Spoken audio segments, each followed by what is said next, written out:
If you've clicked on this video, be prepared to buckle up for a fascinating conversation with Eric Berger. He is the senior space editor at Ars Technica and also the author of this book, Liftoff, Elon Musk and the Desperate Early Days that launched SpaceX. Highly recommend. We talk about a ton of topics in this conversation. It's a little bit longer form, but I've been experimenting with that and it seems to be going well. So put in your earbuds and enjoy this conversation as much as I did. Here we go. 3, 2, 1. So nice to have you on this show, Ellie in Space. If you guys are unfamiliar with Eric, he is the senior space editor over at Ars Technica. I read a lot of Ars Technica. I'm a journalist as well. You're a longtime space journalist. And you are also the author of Liftoff, which I see right there behind you, your book. So first of all, yeah, I of course want to talk about Liftoff that launched in March. And how has that been? It's been going really great, Ellie. Thank you for asking. The book sold like about 60,000 copies, I guess now, and it's gotten really good reviews. I think people appreciate the fact that I went back and tried to tell the story of SpaceX from the perspective of Elon Musk, of course, but also from a lot of the early employees that really ultimately made the company successful. Right. And what a dream to have this as your first book. I mean, how do you even top this? You know, a decade ago, I couldn't have imagined telling the story because it is such an incredible story. And I kind of pinched myself that this really hadn't been covered before. Ashley Vance had done a really good job with a biography of Elon Musk about 5 or 6 years ago, but SpaceX had been a relatively small part of that book. And so to go back and really be able to focus on those formative years of SpaceX, where there were lots of questions about whether they were going to succeed, and they went through all of these travails to succeed.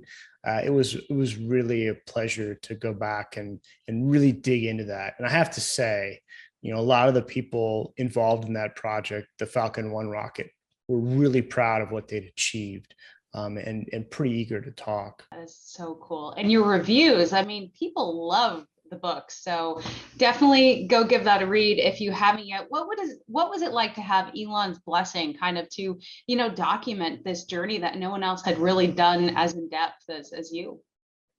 Yeah, so it was cool. I mean, I went to him in 2018. I said, you know, I think it's about time that someone tells the story of the Falcon 1 and really puts it into the historical perspective, because by then, you know, their success was a decade old with the Falcon 1. So it had time to marinate and sort of, you know, now we can look back on it and see what it was really the beginning of.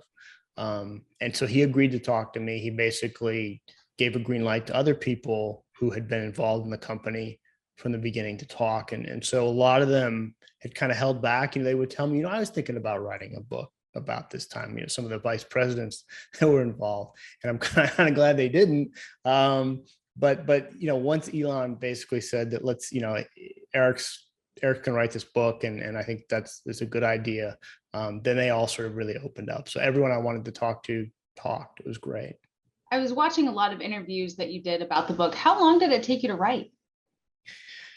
Not that long. I did a lot of the interviews in 2019, and then I spent about 4 or 5 months actually writing the book. It's about 85,000 words, so it was a good chunk of writing, but about the only thing I'm really good at is writing quickly. So that was the easy part of the project for me. That is so awesome. And you know, I feel like really the heroes are the engineers. So maybe elaborate more on that and why you want to inspire more people to solve these complex problems. Yeah, you're absolutely right, Ellie. The heroes of the book are the engineers. So, you know, building a rocket and getting into the launch pad and then getting it into orbit is just this huge technical challenge, because rockets have thousands of parts. They all have to work under really extreme conditions. And if one of them fails, the whole thing goes sideways. Doing something like this is just a problem after problem after problem. And I think what I admire about engineers is that they're problem solvers. You know, they see something difficult in front of them and then they figure it out. They use math or new methods or new materials to sort of address something. And what SpaceX was trying to do with the Falcon 1, there had been lots of orbital rockets that had been built before. And so it would have been easy for them just to go out and buy like an engine from a provider and buy the structure and buy the payload fairing and buy the fuel tanks. But they were really seeking to drive down costs. And so they tried to do as much of that as possible in-house. And so a lot of these engineers were having to learn some of these lessons from the beginning. And so, yeah, I just have full admiration for people who can look at difficult challenges and overcome them. Absolutely. And what has it been like to see, everything with Starship? And I mean, is that going to be the second book? Well, I think there's more stories to tell about the Falcon 9 rocket, which is the first one, of course, that landed and has reflown. And really, all of the technology that's gone into Starship originated with the Falcon 9. But I have to say, what we're seeing in Starship is really unprecedented. I've read a fair amount of science fiction in my day, and you always read about spaceships and doing cool, interesting things. And then you sort of look at what we have here on Earth, which are 50-year-old rockets and, capsules. And you think, man, it's a long way to go from here to there. But Starship really feels like the first spacecraft that kind of has leapt off the pages of a movie or a science fiction novel. It really feels like the future. And that's what's exciting about it, if they succeed. And, they got lots of brilliant engineers, but they've got lots of problems to solve still to make that vehicle work. But if they succeed, that will be an incredible advancement in human spaceflight. On this topic, before I forget the question, do you think Liftoff will ever become a movie? It's possible. My agent and I have signed a deal with some people to go out and try to find someone to make it, but I don't have anything more concrete to say right now. Certainly my daughter, who's 13, is really pushing for there to be a movie because she wants to be in it. So we'll see. Yeah, I wonder who we would cast as Elon. Well, you'd have to find someone who's about 30 years old, because all of this happened, from 2002 to 2008. How is Gwyenne Shotwell able to take Elon's vision and turn it into reality? Yeah, so Gwyenne is a fascinating person. And one of the things that I love about her is that she and Elon are very different on the outside. Like, he's kind of nerdy, awkward, abrasive, says what's on his mind and doesn't really care if people's feelings get hurt by it. And that kind of works against him sometimes. And then Gwyenne is very smooth. She's a high school cheerleader. Everyone loves her, like, because she's Gwyenne, right? Even her competitors, really like her. But beneath their exteriors, they kind of have the same attitude of like wanting to charge forward and change the space industry, remake it. Gwyenne had worked in aerospace for about a decade before coming to SpaceX, and she had been frustrated by the slow pace and, cost plus contracts and things like that really slowed it down. So she's like simpatico with him. And he kind of does the vision and the engineering and, make sure there's funding. And she does the business side of things. She and her team go out and win the government contracts, and she, does all the HR stuff and just, it's a tremendous team that she became president of the company in 2008 and just has been a godsend for Elon over the last 13 years in that position. That is so cool. Someone asked, how can people purchase a signed copy of Liftoff? I'm going to have to, I guess, create a website for that, because I've had a lot of requests for a signed copy of Liftoff. So maybe follow me on Twitter and I'll put something out there in a few days. How can we track the FAA approval for the Starship orbital launch? And I mean, do we know where that stands? I know that the date has kind of been up in the air on when that might be. The shorter answer is we really don't know. And I don't think SpaceX has a great, understanding of it either. So they're working with the FAA to do an environmental review. So initially, of course, the Starship, the Starbase site in South Texas and Boca Chica was set up for Falcon 9 launches. And launching Super Heavy and Starship together is a much, much more powerful vehicle and will have much more substantial impacts on that area. And so they're doing a revised review. And at some point, the FAA will consider that review and decide that SpaceX's mitigation efforts are enough or they've got more to do. The problem is we don't really know when the FAA is going to complete that process. It could be the next week, it could be next month, it could be next year. And I think, The FAA has been hearing from some people who have a negative view of what SpaceX is doing in South Texas, and that's also impacting the process. And so that's the real hurdle. I think technically Starship, Elon said it would be ready in a couple of weeks. I don't know if it's going to be ready in a couple of weeks, but it will be ready fairly soon. Right, but then they may be hung up by that, for who knows. Right, they're going to be hung up by the FAA, and this is not something where SpaceX is going to step out ahead of the FAA and say, "Well, we think it's safe, so we're launching." That would not be good. No. Another question. So are U.S. authorities supporting SpaceX's goals for space exploration? Do you think that they even understand like the larger vision here and the mission? So I say that yes, it's come a long way. So 10 years ago, there were lots of entities working against SpaceX, a lot of skeptical entities. And with the success they've had with their Falcon 9 rocket over the last decade, they've really made NASA true believers. Now, there's no more federal agency, I think, more supportive of SpaceX now than NASA, both in terms of contracts and let's face it, SpaceX has delivered for NASA in their hour of need over the last several years. And so NASA is a huge supporter. The Department of Defense is a big supporter. They're giving them launch contracts for military satellites. They're excited about their reuse technology. The military is interested in Starship. They're looking at point-to-point cargo transportation around the planet, which Starship might offer.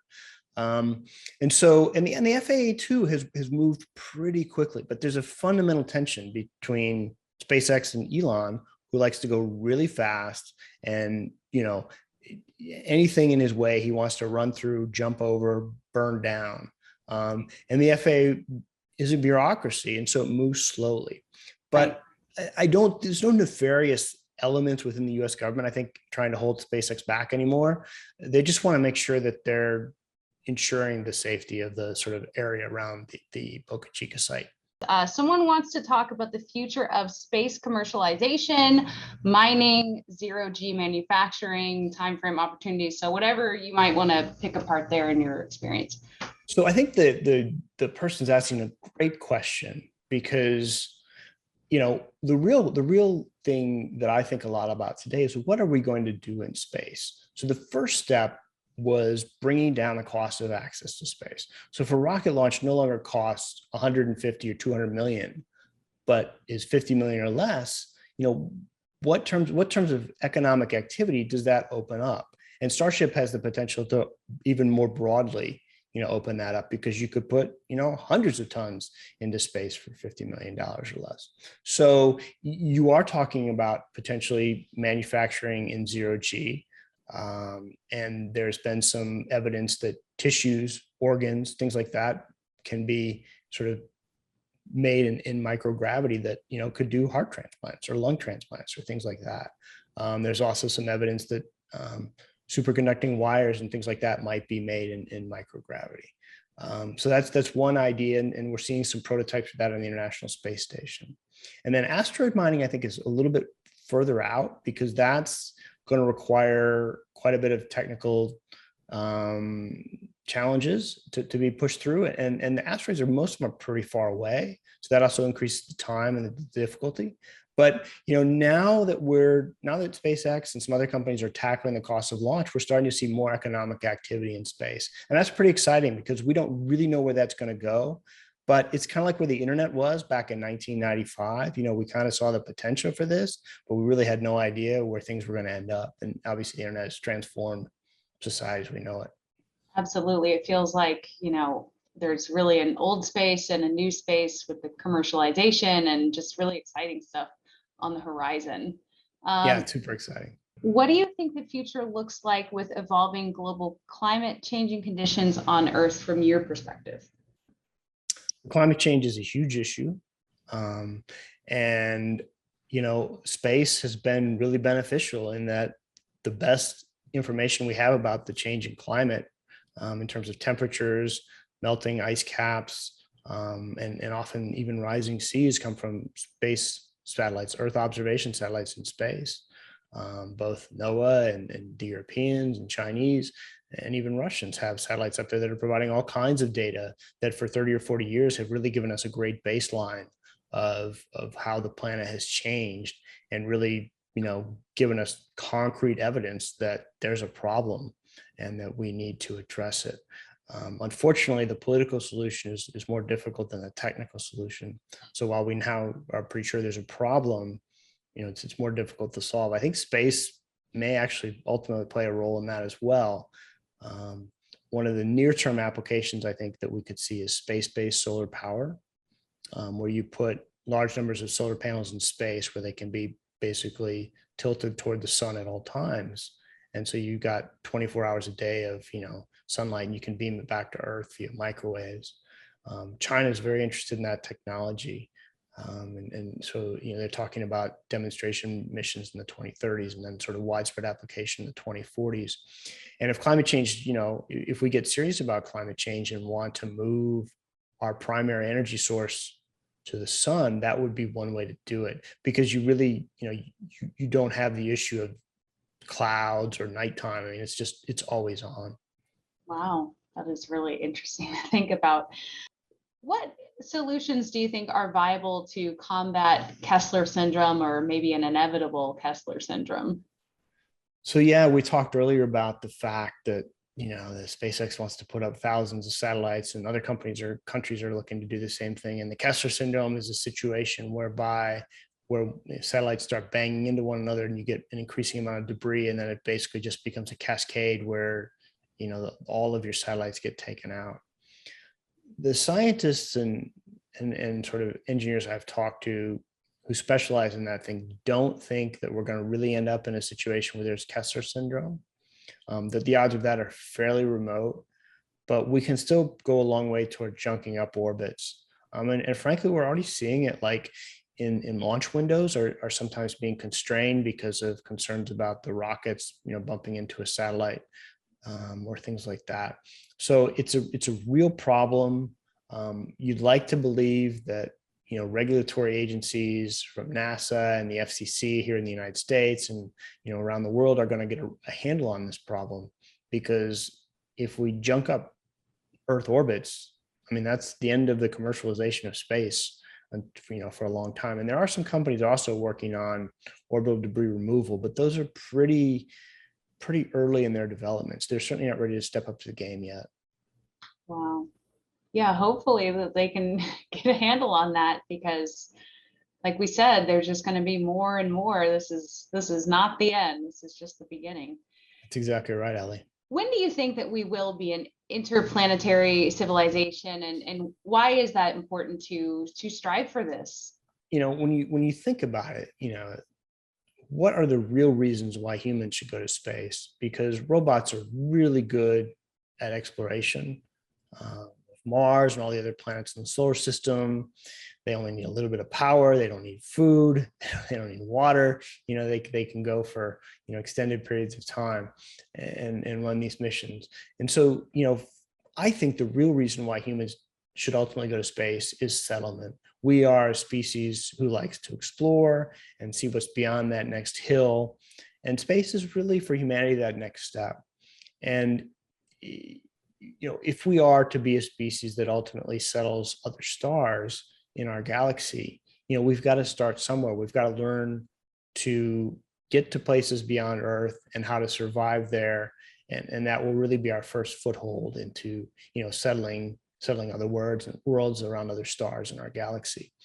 And Mars is not a nice place. The atmosphere is really thin. It's far less hospitable on Mars than it is on the surface, or at the top of Mount Everest, or on the tallest mountain in Antarctica. Is a much nicer place than Mars. But there are no other good places in the solar system, and it's relatively close. So that's where we should, that's where we really ought to start. And as to when we're going to actually send humans to Mars, I have to tell you, I've covered space for a long time. If SpaceX didn't exist, I'd say we weren't going to get there in my lifetime. But now I think there's a pretty good chance that humans will go to Mars in the 2030s. Wow. But that one-way ticket, right? Well, I mean, no, I think the idea would be to go to Mars and come back. I mean, Starship is a vehicle that is designed for that. Landing on Mars and then refueling and taking off. But yeah, I think initially there may be some people who go in there not certain when they're going to come back or if they're going to be able to come back. I mean, we will need settlers to go there and stay. Yeah. Certainly. I'm sure a lot of people would sign up for that. I don't think there'd be any shortage.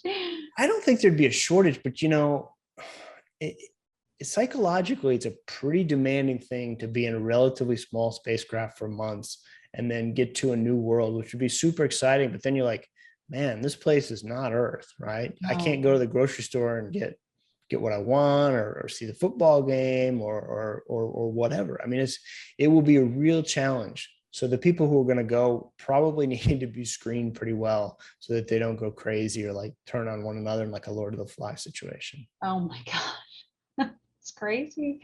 It's so cool to see it all unfold. Have you been down to Starbase yet?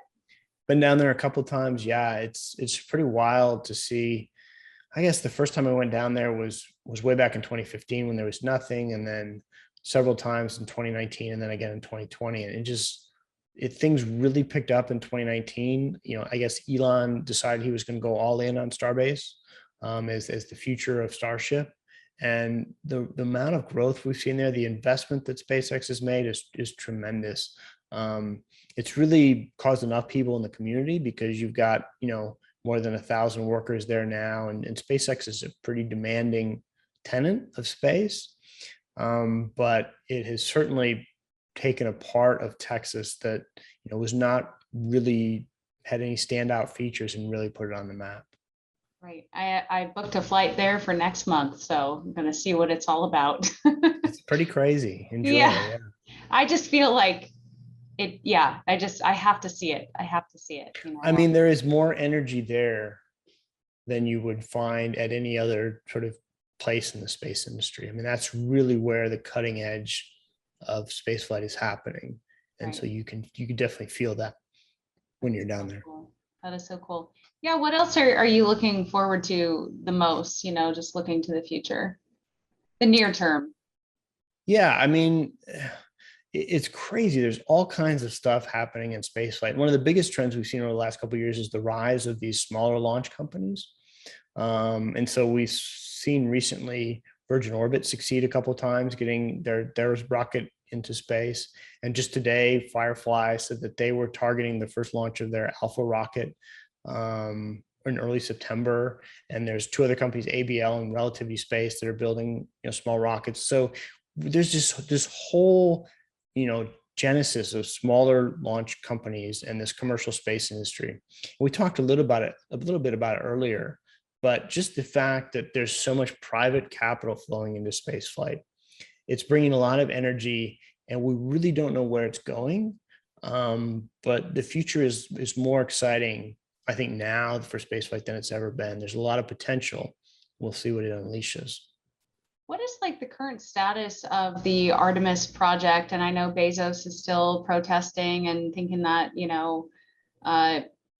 things should be redone. Where does it stand currently? Is that work still being done, or is that contract on hold? Or so the Human Landing System contract is technically on hold. There's a stay work order for NASA and SpaceX.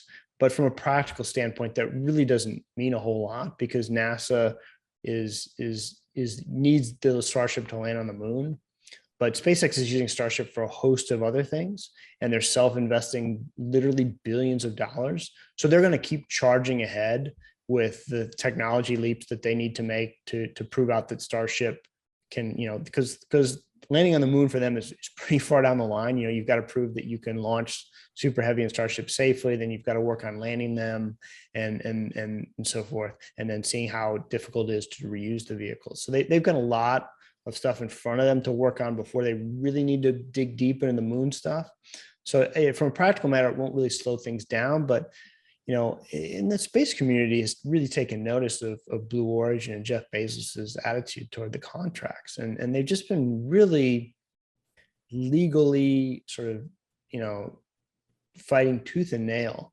And some people in Congress have noticed and wondered why is this billionaire who's the richest person in the world, who's self-funded Blue Origin for years, all of a sudden desperately need this NASA contract when he has the money to just continue on his own.